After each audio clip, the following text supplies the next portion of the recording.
നമ്മുടെ ലോകം നേരിടുന്ന പ്രതിസന്ധികളെക്കുറിച്ച് പുരാതന പ്രവചനങ്ങൾക്കെന്താണ് പറയാനുള്ളത്? നമുക്ക് നോക്കാം. ചില വാദങ്ങൾ പ്രകാരം അതേ എന്നാണ് ഉത്തരം. എന്തുകൊണ്ടാണങ്ങനെ പറയുന്നതെന്ന് പരിശോധിക്കാം. അതായത് പഴയ മതഗ്രന്ഥങ്ങൾ ഇന്നത്തെ സംഭവങ്ങളെ മുൻകൂട്ടി കണ്ടിരുന്നുവെന്ന്. സൗദി അറേബ്യയെക്കുറിച്ചുള്ള ഒരു പ്രവചനത്തിൽ നിന്നാണ് ഇതെല്ലാം തുടങ്ങുന്നത്.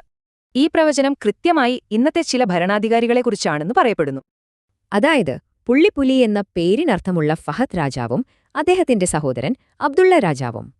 ഇനി പ്രവചനങ്ങൾ വിരൽ ചൂണ്ടുന്നത് പ്രകൃതിയിലേക്കാണ്, പ്രത്യേകിച്ച് കടുത്ത ചൂടിലേക്ക്. നാസയുടെ കണക്കുകൾ ഇത് ശരിവെക്കുന്നുണ്ട്. ആഗോള താപനില പ്രത്യേകിച്ചു ഉത്തരധ്രുവത്തിൽ കുതിച്ചുയരുകയാണ്. അതുമാത്രമല്ല, വെറും 60 വർഷം കൊണ്ട് പ്രകൃതി ദുരന്തങ്ങൾ 10 ഇരട്ടി വർദ്ധിച്ചു. അപ്പോൾ ഇരുമ്പ് ആകാശത്ത് പറക്കുമെന്ന പഴയ പ്രവചനം ഇന്നത്തെ മിസൈലുകളാണോ? അടുത്തത് സമയത്തെക്കുറിച്ചാണ്. സമയം വളരെ വേഗത്തിൽ പോകുമെന്നും പ്രവചനങ്ങൾ പറയുന്നു. അത്ഭുതമെന്ന് പറയട്ടെ, ഭൂമി വേഗത്തിൽ കറങ്ങുന്നുവെന്ന് ശാസ്ത്രജ്ഞർ അടുത്തിടെ കണ്ടെത്തിയിട്ടുണ്ട്. യുദ്ധം വഴിയുള്ള ചുവന്ന മരണവും മഹാമാരി കാരണമുള്ള വെളുത്ത മരണവും പ്രവചിക്കപ്പെട്ടിരുന്നു.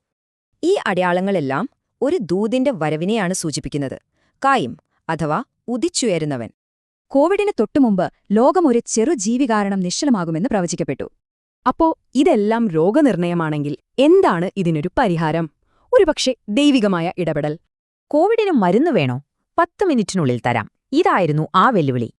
ഒരു വശത്ത് ആധുനിക വൈദ്യശാസ്ത്രം, മറുവശത്ത് പാർശ്വഫലങ്ങളില്ലാത്ത ദൈവിക വൈദ്യം. ഇതാ ചില ഉദാഹരണങ്ങൾ. സൂപ്പർ ബഗുകൾക്ക് തേൻ, വിഷാദത്തിന് കുങ്കുമപ്പൂവ്.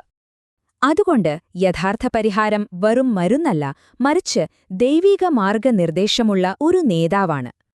പഴയ പ്രവചനങ്ങൾ പുതിയ പ്രതിസന്ധികളെ നേരിടുമ്പോൾ മനുഷ്യരാശിയുടെ ഭാവി എന്തായിരിക്കും?